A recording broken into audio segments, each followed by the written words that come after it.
أعوذ بالله من الشيطان الرجيم. بسم الله الرحمن الرحيم. ألف لام ميم. ذلك الكتاب لا ريب فيه هدى للمتقين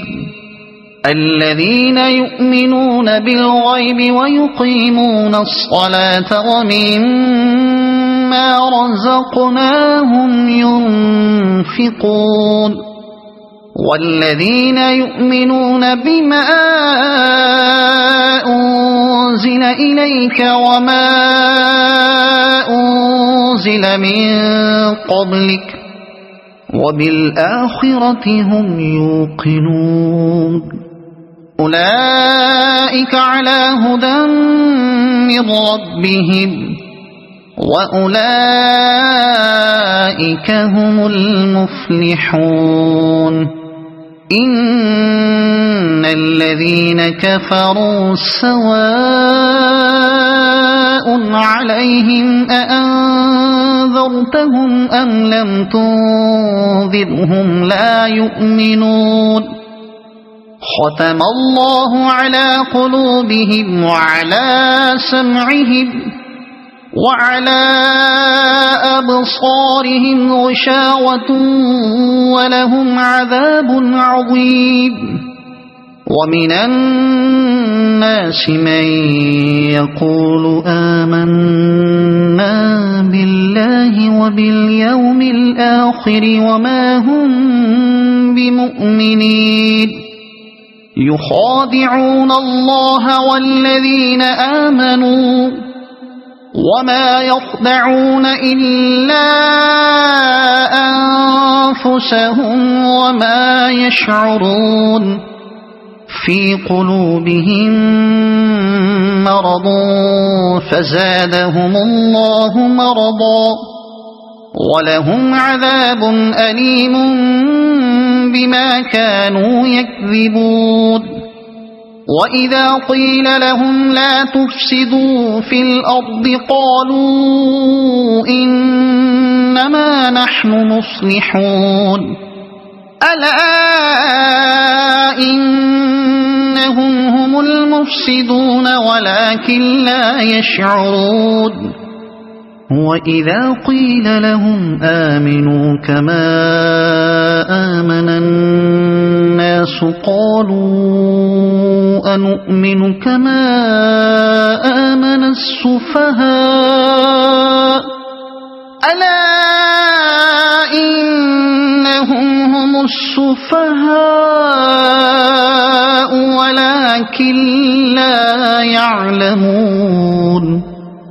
وإذا لقوا الذين آمنوا قالوا آمنا وإذا خلوا إلى شياطينهم قالوا إنا معكم إنما نحن مستهزئون. الله يستهزئ بهم ويمدهم في طغيانهم يعمهون. أولئك الذين اشتروا الضلالة بالهدى فما ربحت تجارتهم وما كانوا مهتدين. مثلهم كمثل الذي استوقد نارا فلما أضاءت ما حوله ذهب الله بنورهم وتركهم في ظلمات لا يبصرون. صم بكم عمي فهم لا يرجعون. أو كصيب من السماء فيه ظلمات ورعد وبرق يجعلون أصابعهم في آذانهم من الصواعق حذر الموت والله محيط بالكافرين. يكاد البرق يخطف أبصارهم كلما أضاء لهم مشوا فيه وإذا أظلم عليهم قاموا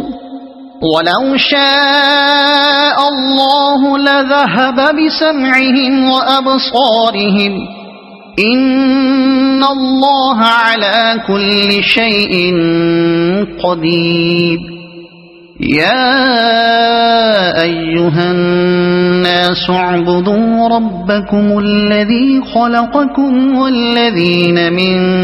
قبلكم لعلكم تتقون الذي جعل لكم الأرض فراشا والسماء بناء وأنزل من السماء ماء فأخرج به من الثمرات رزقا لكم فلا تجعلوا لله أندادا وأنتم تعلمون وإن كنتم في ريب مما نزلنا على عبدنا فأتوا بسورة من مثله وادعوا شهداءكم من دون الله إن كنتم صادقين فإن لم تفعلوا ولن تفعلوا فاتقوا النار التي وقودها الناس والحجارة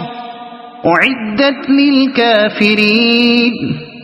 وبشر الذين آمنوا وعملوا الصالحات أن لهم جنات تجري من تحتها الأنهار كلما رزقوا منها من ثمرة رزقا قالوا هذا الذي رزقنا من قبل وأتوا به متشابها ولهم فيها أزواج مطهرة وهم فيها خالدون إن الله لا يستحيي أن يضرب مثلا ما بعوضة فما فوقها فأما الذين آمنوا فيعلمون أنه الحق من ربهم وأما الذين كفروا فيقولون ماذا أراد الله بهذا مثلا يضل به كثيرا ويهدي به كثيرا وما يضل به إلا الفاسقين الذين ينقضون عهد الله من بعد ميثاقه ويقطعون ما أمر الله به أن يوصل ويفسدون في الأرض أولئك هم الخاسرون كيف تكفرون بالله وكنتم أمواتا فأحياكم ثم يميتكم ثم يحييكم ثم إليه ترجعون هو الذي خلق لكم ما في الأرض جميعا ثم استوى إلى السماء فسواهن 7 سماوات وهو بكل شيء عليم وإذ قال ربك للملائكة إني جاعل في الأرض خليفة قالوا أتجعل فيها من يفسد فيها ويسفك الدماء ونحن نسبح بحمدك ونقدس لك قال إني أعلم ما لا تعلمون وعلم آدم الأسماء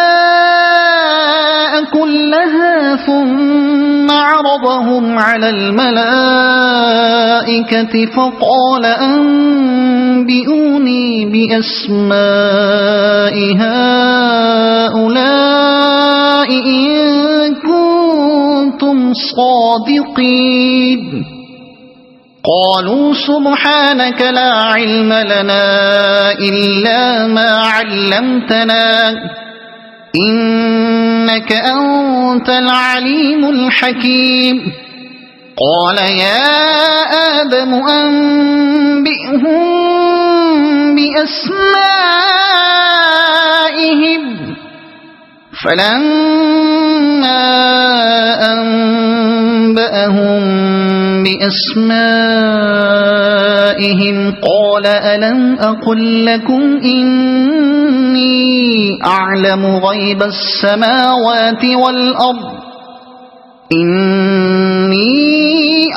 غيب السماوات والأرض وأعلم ما تبدون وما كنتم تكتمون وإذ قلنا للملائكة اسجدوا لآدم فسجدوا إلا إبليس أبى واستكبر وكان من الكافرين وقلنا يا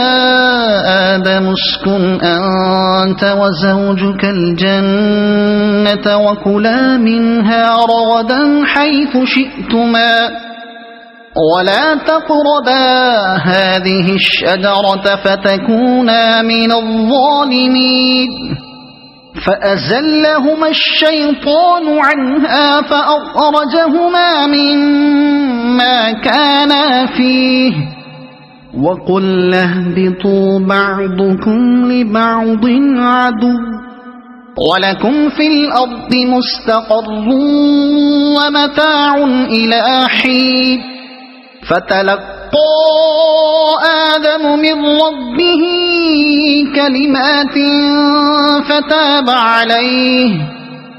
إنه هو التواب الرحيم قلنا اهبطوا منها جميعا فإما يأتينكم مني هدى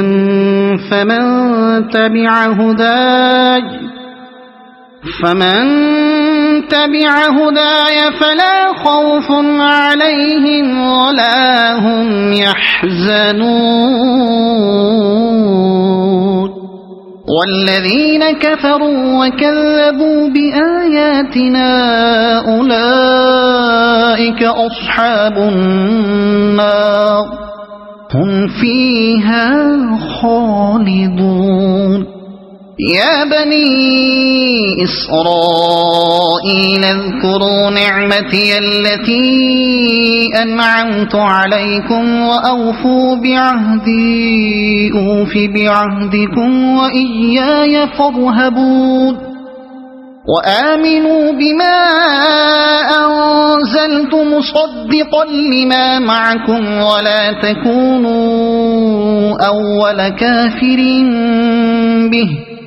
ولا تشتروا بآياتي ثمنا قليلا وإياي فاتقون ولا تلبسوا الحق بالباطل وتكتموا الحق وأنتم تعلمون وأقيموا الصلاة وآتوا الزكاة واركعوا مع الراكعين أتأمرون الناس بالبر وتنسون أنفسكم وأنتم تتلون الكتاب أفلا تعقلون واستعينوا بالصبر والصلاة وإنها لكبيرة إلا على الخاشعين الذين يظنون أنهم ملاقو ربهم وأنهم إليه راجعون يا بني إسرائيل اذكروا نعمتي التي أنعمت عليكم وأني فضلتكم على العالمين واتقوا يوما لا تجزي نفس عن نفس شيئا ولا يقبل منها شفاعة ولا يؤخذ منها عدل ولا هم ينصرون وإذ نجيناكم من آل فرعون يسومونكم سوء العذاب يذبحون أبناءكم ويستحيون نساءكم وفي ذلكم بلاء من ربكم عظيم وإذ فرقنا بكم البحر فأنجيناكم وأغرقنا آل فرعون وأنتم تنظرون وإذ واعدنا موسى 40 ليلة ثم اتخذتم العجل من بعده وأنتم ظالمون ثم عفونا عنكم من بعد ذلك لعلكم تشكرون وإذ آتينا موسى الكتاب والفرقان لعلكم تهتدون وإذ قال موسى لقومه يا قوم إنكم ظلمتم أنفسكم باتخاذكم العجل فتوبوا إلى بارئكم فاقتلوا أنفسكم ذلكم خير لكم عند بارئكم فتاب عليكم إنه هو التواب الرحيم وإذ قلتم يا موسى لن نؤمن لك حتى نرى الله جهرة فأخذتكم الصاعقة وأنتم تنظرون ثم بعثناكم من بعد موتكم لعلكم تشكرون وظللنا عليكم الغمام وأنزلنا عليكم المن والسلوى كلوا من طيبات ما رزقناكم وما ظلمونا ولكن كانوا أنفسهم يظلمون وإذ قلنا ادخلوا هذه القرية فكلوا منها حيث شئتم رغدا وادخلوا الباب سجدا وقولوا حطة نغفر لكم خطاياكم وسنزيد المحسنين فبدل الذين ظلموا قولا غير الذي قيل لهم فأنزلنا على الذين ظلموا رجزا من السماء بما كانوا يفسقون وإذ استسقى موسى لقومه فقلنا اضرب بعصاك الحجر فانفجرت منه 12 عينا قد علم كل أناس مشربهم كلوا واشربوا من رزق الله ولا تعثوا في الأرض مفسدين وإذ قلتم يا موسى لن نصبر على طعام واحد فادع لنا ربك يخرج لنا مما تنبت الأرض من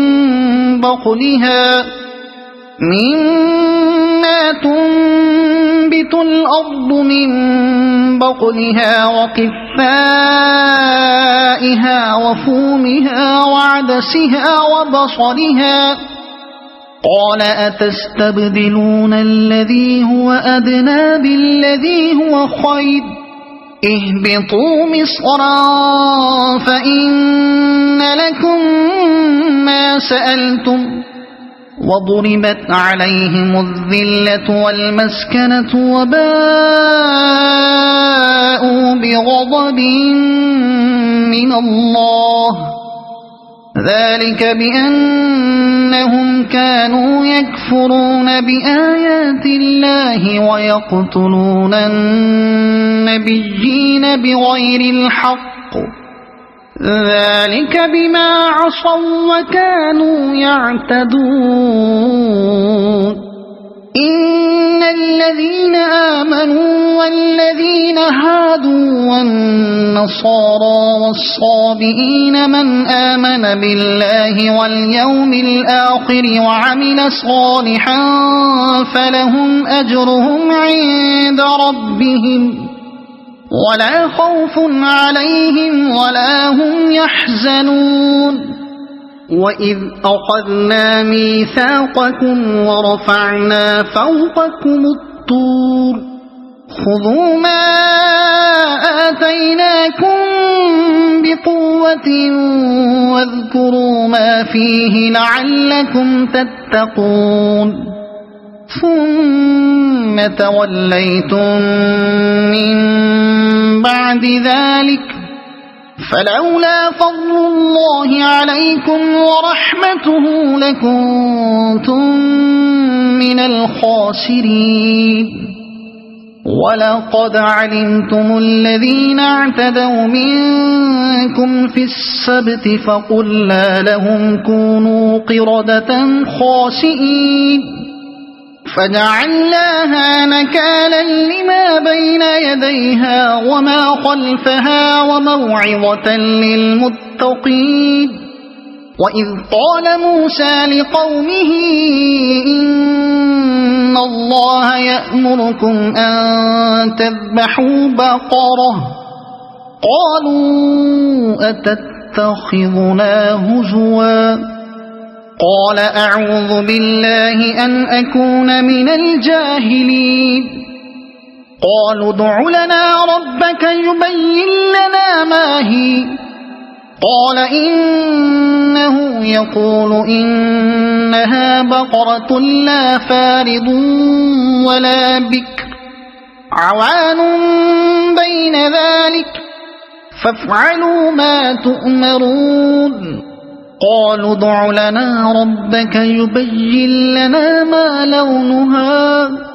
قال إنه يقول إنها بقرة صفراء فاقع لونها تسر الناظرين قالوا ادع لنا ربك يبين لنا ما هي إن البقرة شابه علينا وإنا إن شاء الله لمهتدون قال إنه يقول إنها بقرة لا ذلول تثير الأرض ولا تسقي الحرث مسلمة لا شية فيها قالوا الآن جئت بالحق فذبحوها وما كادوا يفعلون وإذ قتلتم نفسا فادارأتم فيها والله مخرج ما كنتم تكتمون فقلنا اضربوه ببعضها كذلك يحيي الله الموتى ويريكم آياته لعلكم تعقلون ثم قست قلوبكم من بعد ذلك فهي كالحجارة أو أشد قسوة وإن من الحجارة لما يتفجر منه الأنهار وإن منها لما يشقق فيخرج منه الماء وإن منها لما يهبط من خشية الله وما الله بغافل عما تعملون أفتطمعون أن يؤمنوا لكم وقد كان فريق منهم يسمعون كلام الله ثم يحرفونه من بعد ما عقلوه وهم يعلمون وإذا لقوا الذين آمنوا قالوا آمنا وإذا خلا بعضهم إلى بعض قالوا أتحدثونهم بما فتح الله عليكم ليحاجوكم به عند ربكم أفلا تعقلون أولا يعلمون أن الله يعلم ما يسرون وما يعلنون ومنهم أميون لا يعلمون الكتاب إلا أماني وإن هم إلا يظنون فويل للذين يكتبون الكتاب بأيديهم ثم يقولون هذا من عند الله ليشتروا به ثمنا قليلا فويل لهم مما كتبت أيديهم وويل لهم مما يكسبون وقالوا لن تمسنا النار إلا أياما معدودة قل أتخذتم عند الله عهدا فلن يخلف الله عهده أم تقولون على الله ما لا تعلمون بلى من كسب سيئة وأحاطت به خطيئته فأولئك أصحاب النار هم فيها خالدون والذين آمنوا وعملوا الصالحات أولئك أصحاب الجنة هم فيها خالدون وإذ أخذنا ميثاق بني إسرائيل لا تعبدون إلا الله وبالوالدين إحسانا وذي القربى واليتامى والمساكين وقولوا للناس حسنا وأقيموا الصلاة وآتوا الزكاة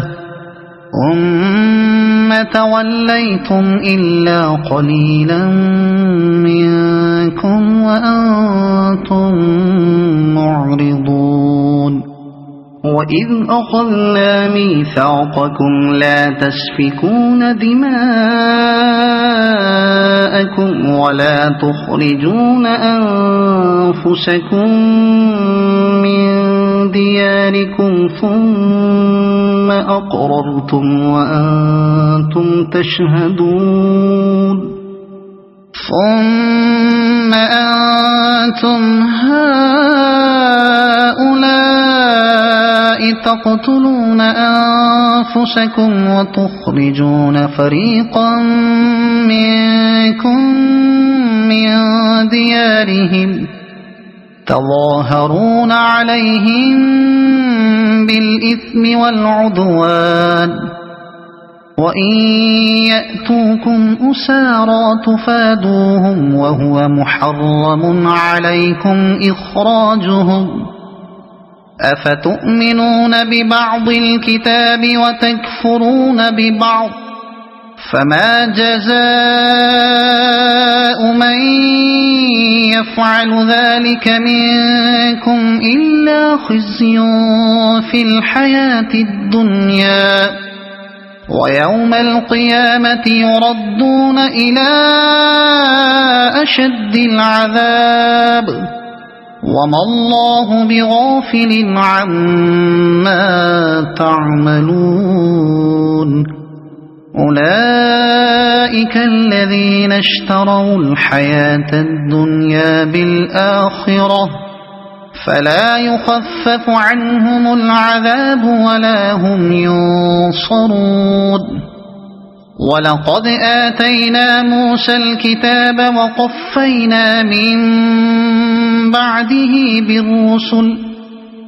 وآتينا عيسى ابن مريم البينات وأيدناه بروح القدس أفكلما جاءكم رسول بما لا تهوى أنفسكم استكبرتم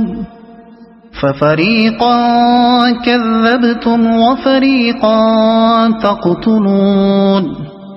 وقالوا قلوبنا غلف بل لعنهم الله بكفرهم فقليلا ما يؤمنون ولما جاءهم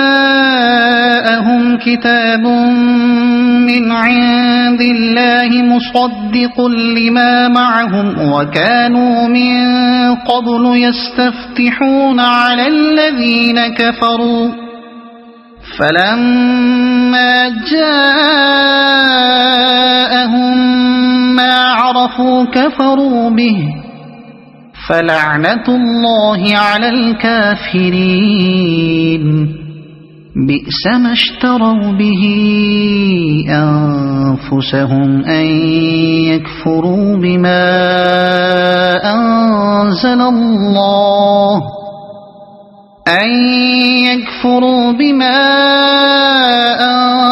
الله بغيا أن ينزل الله من فضله على من يشاء من عباده فباءوا بغضب على غضب وللكافرين عذاب مهين وإذا قيل لهم آمنوا بما أنزل الله قالوا نؤمن بما أنزل علينا ويكفرون بما وراءه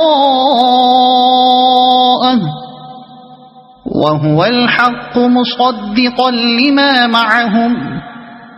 قل فلم تقتلون أنبياء الله من قبل إن كنتم مؤمنين ولقد جاءكم موسى بالبينات ثم اتخذتم العجل من بعده وأنتم ظالمون وإذ أخذنا ميثاقكم ورفعنا فوقكم الطور خذوا ما آتيناكم بقوة واسمعوا قالوا سمعنا وعصينا وأشربوا في قلوبهم العجل بكفرهم قل بئس ما يأمركم به إيمانكم إن كنتم كنتم مؤمنين قل إن كانت لكم الدار الآخرة عند الله خالصة من دون الناس فتمنوا الموت إن كنتم صادقين ولن يتمنوه أبدا بما قدمت أيديهم والله عليم بالظالمين ولتجدنهم أحرص الناس على حياة ومن الذين أشركوا يود أحدهم لو يعمر 1000 سنة وما هو بمزحزحه من العذاب أن يعمر والله بصير بما يعملون قل من كان عدوا لجبريل فإنه نزله على قلبك بإذن الله مصدقا لما بين يديه وهدى وبشرى للمؤمنين من كان عدوا لله وملائكته ورسله وجبريل وميكال فإن الله عدو للكافرين ولقد أنزلنا إليك آيات بينات وما يكفر بها إلا الفاسقون أوكلما عاهدوا عهدا نبذه فريق منهم بل أكثرهم لا يؤمنون ولما جاءهم رسول من عند الله مصدق لما معهم نبذ فريق من الذين أوتوا كتاب الله وراء ظهورهم كأنهم لا يعلمون واتبعوا ما تتلو الشياطين على ملك سليمان وما كفر سليمان ولكن الشياطين كفروا يعلمون الناس السحر وما أنزل على الملكين ببابل هاروت وماروت وما يعلمان من أحد حتى يقولا إنما نحن فتنة فلا تكفر فيتعلمون منهما ما يفرقون به بين المرء وزوجه وما هم بضارين به من أحد إلا بإذن الله ويتعلمون ما يضرهم ولا ينفعهم ولقد علموا لمن اشتراه ما له في الآخرة من خلاق ولبئس ما شروا به أنفسهم لو كانوا يعلمون ولو أنهم آمنوا واتقوا لمثوبة من عند الله خير لو كانوا يعلمون يا أيها الذين آمنوا لا تقولوا راعنا وقولوا انظرنا واسمعوا وللكافرين عذاب أليم ما يود الذين كفروا من أهل الكتاب ولا المشركين أن ينزل عليكم من خير من ربكم والله يختص برحمته من يشاء والله ذو الفضل العظيم ما ننسخ من آية أو ننسها نأت بخير منها أو مثلها ألم تعلم أن الله على كل شيء قدير ألم تعلم أن الله له ملك السماوات والأرض وما لكم من دون الله من ولي ولا نصير أم تريدون أن تسألوا رسولكم كما سئل موسى من قبل ومن يتبدل الكفر بالإيمان فقد ضل سواء السبيل ود كثير من أهل الكتاب لو يردونكم من بعد إيمانكم كفارا حسدا من عند أنفسهم من بعد ما تبين لهم الحق فاعفوا واصفحوا حتى يأتي الله بأمره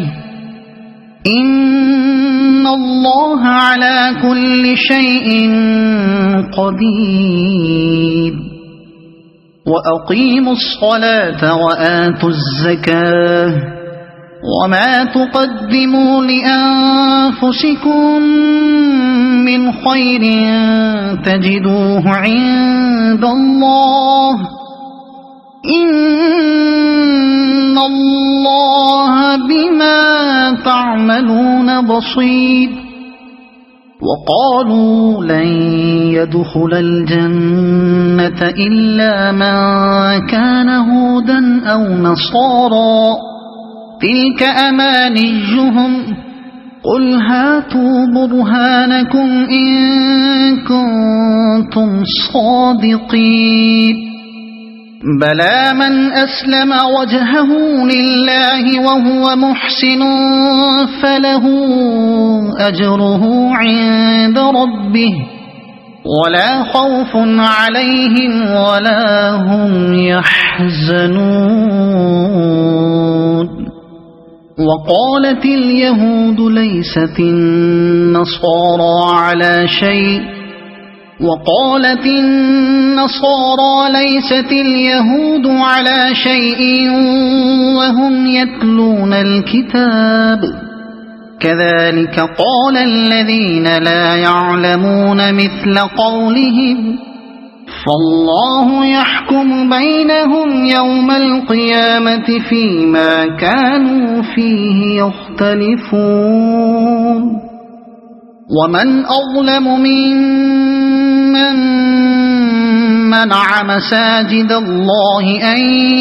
يذكر فيها اسمه وسعى في خرابها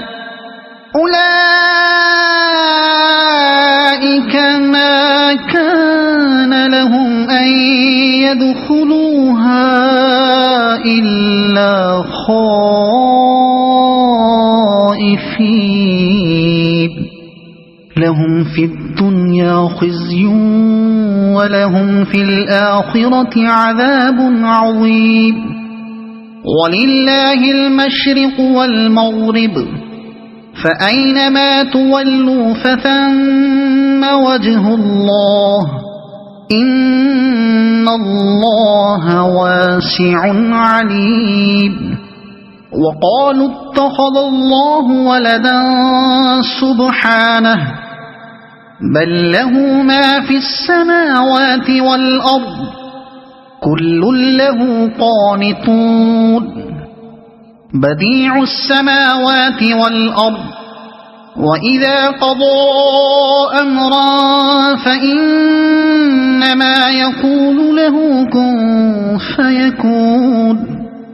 وقال الذين لا يعلمون لولا يكلمنا الله أو تأتينا آية كذلك قال الذين من قبلهم مثل قولهم تشابهت قلوبهم قد بينا الآيات لقوم يوقنون. إنا أرسلناك بالحق بشيرا ونذيرا ولا تسأل عن أصحاب الجحيم. ولن ترضى عنك اليهود ولا النصارى حتى تتبع ملتهم قل إن هدى الله هو الهدى ولئن اتبعت أهواءهم بعد الذي جاءك من العلم ما لك من الله من ولي ولا نصير. الذين آتيناهم الكتاب يتلونه حق تلاوته أولئك يؤمنون به ومن يكفر به فأولئك هم الخاسرون. يا بني إسرائيل اذكروا نعمتي التي أنعمت عليكم وأني فضلتكم على العالمين. واتقوا يوما لا تجزي نفس عن نفس شيئا ولا يقبل منها عدل ولا تنفعها شفاعة ولا هم ينصرون. وإذ ابتلى إبراهيم ربه بكلمات فأتمهن قال إني جاعلك للناس إماما قال ومن ذريتي قال لا ينال عهد الظالمين. وإذ جعلنا البيت مثابة للناس وأمنا واتخذوا من مقام إبراهيم مصلى وأعهدنا إلى إبراهيم وإسماعيل أن طهرا بيتي للطائفين والعاكفين والركع السجود. وإذ قال إبراهيم رب اجعل هذا بلدا آمنا وارزق أهله من الثمرات من آمن منهم بالله واليوم الآخر قال ومن كفر فأمتعه قليلا ثم أضطره إلى عذاب النار وبئس المصير. وإذ يرفع إبراهيم القواعد من البيت وإسماعيل ربنا تقبل منا إنك أنت السميع العليم ربنا وجعلنا مسلمين لك ومن ذريتنا أمة مسلمة لك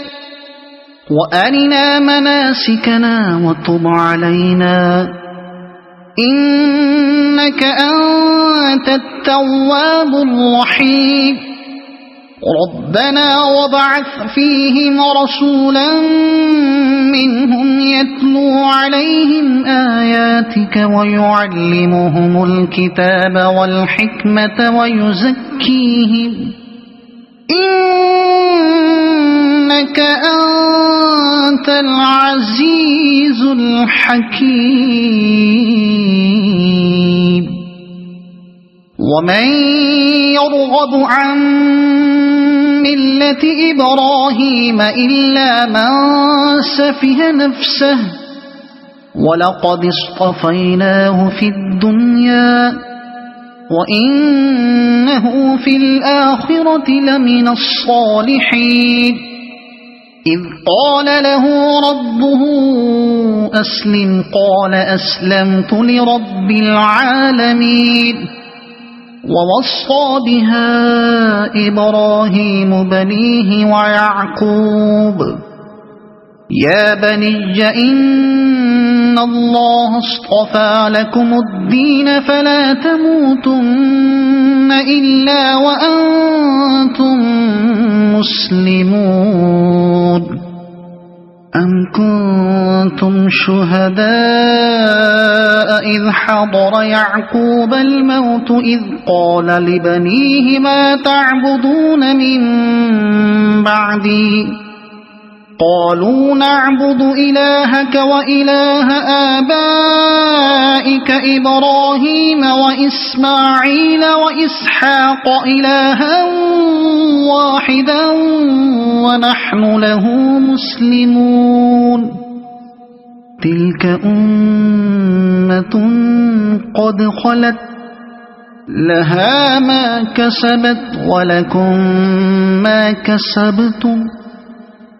ولا تسألون عما كانوا يعملون وقالوا كونوا هودا أو نصارى تهتدوا قل بل ملة إبراهيم حنيفا وما كان من المشركين قولوا آمنا بالله وما أنزل إلينا وما أنزل إلى إبراهيم وإسماعيل وإسحاق وما أنزل إلى إبراهيم وإسماعيل وإسحاق ويعقوب والأسباط وما أوتي موسى وعيسى وما أوتي النبيون من ربهم لا نفرق بين أحد منهم ونحن له مسلمون فإن آمنوا بمثل ما آمنتم به فقد اهتدوا وإن تولوا فإنما هم في